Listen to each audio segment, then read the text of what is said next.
დღესაც ისევ უნდა შევეხო ნაცების მმართველობას და ნაცების დროს შინაგან საქმეთა სამინისტროს სტრუქტურას, როგორც პოლიტიკური დავალებების შემსრულებელ კანტორას აი ისე და რატო ვიძახი ამას ახლა ავხსნი.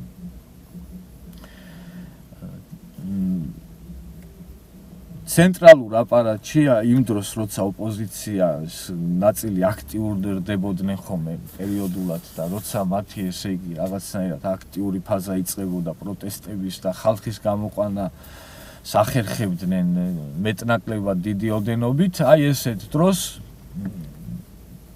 ინიშნებოდა თათბირები, აი პიროვნებების მონაცემებს გადმოგვცემდნენ და იყო დავალება, რომ ამ ადამიანების შესწავლა მომხდარიყო თავიდან ბოლომდე, მათი უახლოესი წრე, ისე რა ახლო წრე, შორეული ნაცნობი თუ ახლონათესავი, მაქსიმალურად რაც კი ინფორმაციის შეგროვება შეიძლებოდა ამ ადამიანებს ვაგროვებინებდნენ და უნდა ეს ადამიანები ყოფილიყვნენ მუდმივი კონტროლის ქვეშ, ტელეფონების მოსმენით საშუალებით და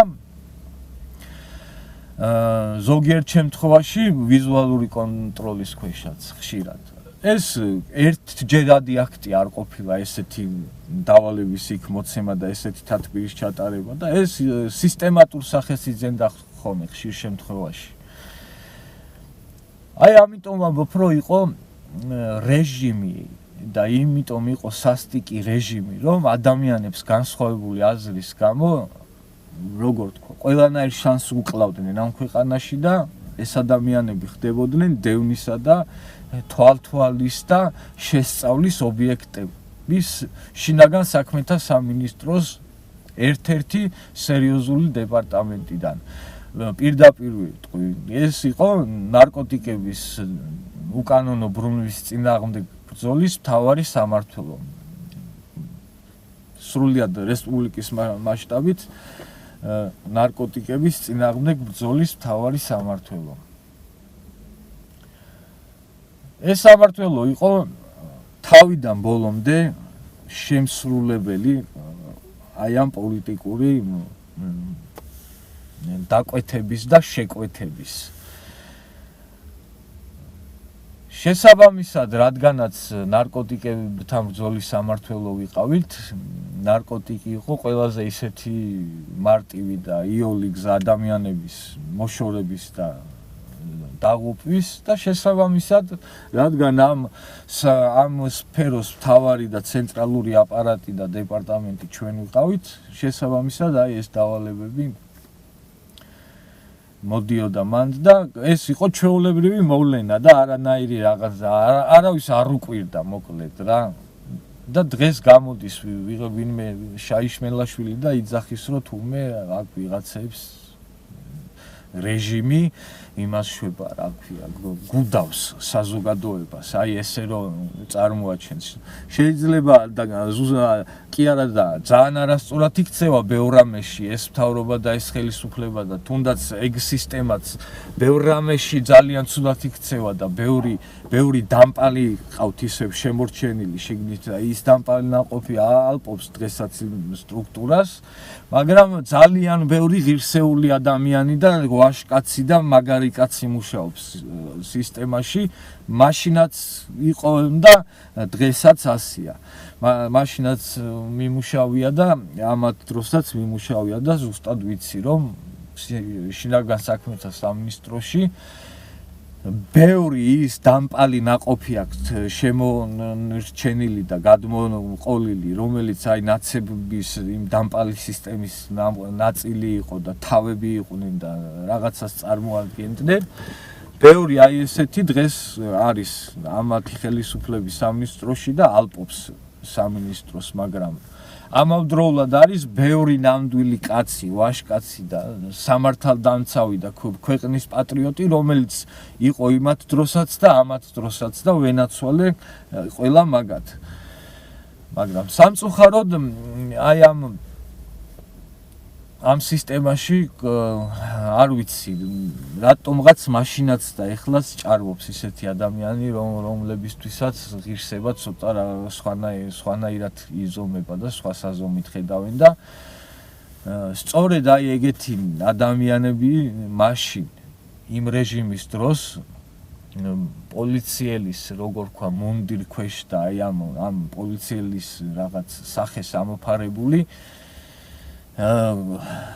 რაღაცა ღმერთებად გრძნობდნენ თავს, რომ აი რო შეეძლოთ, რომ ესე მარტივად ადამიანი ამათ რაღაც როგორ ახსნა, ზეიმი ქონდათ ზოგს, სულის ზეიმი იმაზე მაგალითად, რომ ვინმე გამოჩენილ ადამიანს წავიდოდა და რაღაცა დაღუპავდა პირდაპირ მნიშვნელობით და აი ამით გრძნობდნენ კაცებად თავს, რომ რაღაცა აი მაგარი როჟები იყვნენ, რომ აი ეს შეეძლოთ, გაიკეთებინათ და პასუხის მომთხოვი ვერავინ ვერ იქნებოდა.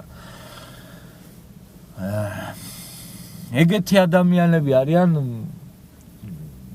როგორ თქვა, რომლებიც აი ალპობენ და სახელს უფუჭებენ და მოკლედ რაღაცნაირად ცუდ იმიჯს უქმნიან აი ამ სისტემას და ამ სტრუქტურას.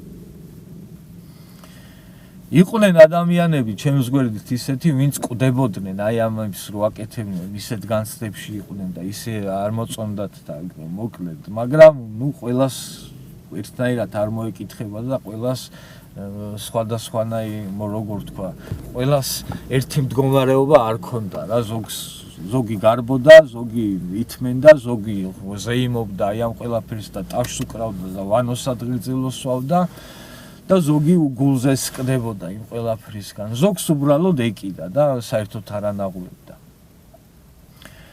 რეჟიმი იყო იმ გაგებითაც, რომ უბნის ინსპექტორებს წარმოიდგინეთ მისამართებზე, აღწერებზე უშვებდნენ და დავალებას აძლევდნენ, რომელ არხს უყურებენო. რა არხი აქვთ ჩართულიო, აი ეგ ინფორმაცია უნდა გამოეტანათ და მაგით წვიტავდნენ. მე ესე იგი თუ ვინმე ოპოზიციურ კავკასიას უსმენდა ან რომელიმე ოპოზიციურ არხს, ესე იგი ოპოზიციის მხარდამჭერი იყო და იმაზე შესაბამისად სხვანაირი კონტროლი მიდიოდა, სხვანაირად არ აყავდათ, რა ქვია, აღრიცხვაზე და მოკლედ სხვანაირი დაკვირვების ობიექტი ხდებოდა. აი ეხლა იქ თუ რეჟიმი არ არის, სხვა რა ქვია რეჟიმს. ბიჭები, ვინც რაიონებიდან იყვნენ და რეგიონებიდან ჩამოსულები, ხო? და აქ მუშაობდნენ. არჩევნების წინ 2 კვირით ადრე, 1 თვით ადრე ესეთ ხალხს უშვებდნენ თავის რაიონებში და ავალებდნენ, რომ ნაციონალების აგიტატორები ყოფილიყვნენ. თავისი ახლო ნათესავებთან და იქ მეზობლებთან, რომ აგიტაცია გაეწიათ აი 2 კვირის და 1 თვის განმავლობაში ნაცების სასარგებლო, რომ არჩევნებზე ხმა მიეცათ მერე ნაცებისთვის. აი ეგ იყო რეჟიმი და ეგ იყო დამპალი რეჟიმი და კიდე ის იყო რეჟიმი, რომ აი მაგალითად ნებისმიერ აი საშუალო თანამდებობის პირს შეეძლო ნებისმიერი ადამიანისთვის დედა მოეწყნა პირდაპირ მნიშვნელობით. გინდა ეცემა, გინდა ესროლა, გინდა რა უკანონობა ნებისმიერი ჩაედინა და შემდეგ მინისტრთან და ყველასთან თავი გაემართლებინა იმით, რომ უბრალოდ დაებრალებინა პიროვნებისთვის, რომ მაგალითად ოპოზიციის რამე სერიოზული აქტივისტი იყო და მხარდამჭერი ოპოზიციონერი და რამე საფრთხეს წარმოადგენდა ხელისუფლებისთვის, აი ამ პოლიტიკური გაგების ამბავში ვიძახი. ესე იგი, აი ამით შეეძლოთ ნებისმიერი როგორ თქვა რა, სიბინძურე გაეპრავებინათ და არავინ არავის არაფერს არ მოკითხავდა და ხშირ ბევრიც ყოფილა ეგეთი შემთხვევა. აი ეგ არის რეჟიმი და ეგ არის არასწორობა თორე. დანარჩენს როგორ არბევდნენ და როგორ ხალხს ხოცავდნენ, ეგ კიდე სხვა საკითხია და ციხეზე როცა ბადრაგირებას ვახდენდით და პატიმრები დაკავებული რომ მიყვავდა, შანსი არ იყო რომ იქ რიგი არ ყოფილიყო. ან თუ მიხვიდოდი და შეასწრებდი ურიგოდ, აი ეგრევე მანქანა რო არ მოყოლოდა. მოკლედ აი დასწრებაზე იყო, იმდენი პატიმარი იყო მაშინ დანის ციხეში და იქ კიდე რა პირობებში იყვნენ, ეგეც საკუთარი თვალით მინახია შეყვანის დროს, როგორ ხალხს აი აწამებდნენ და როგორ კლავდნენ ცემაში. და ეს ხმები, ეს ვიზუალი და იქ ყველაფერიც ჩარჩა სამუდამოდ ჩემ ყველა მეხსიერებაში და გონებაში. და ეგ მაგაზე მისკდებოდა გული და ეგ იყო რომ მე მაგან გადამადგმევინა ის ნაბიჯი რომელიც სწორი და ერთ-ერთი ყველაზე სწორი ნაბიჯი იყო ჩემი მხრიდან ამ ცხოვრებაში გადადგმული. რომ აი დაუპირისპირდი იმ სისტემას და რომ მოვერიე ჩემ თავს და აი იმ ყველაფერს რომ მივაფურთხე რაშიც ვიყავი და იმ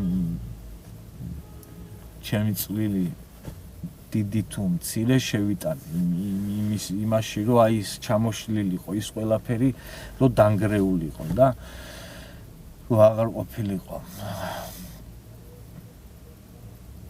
აი ეგ არის რეჟიმი თორე რა ვიცი ეხა თუ ამას თუ რეჟიმი ქვია არ ვიცი.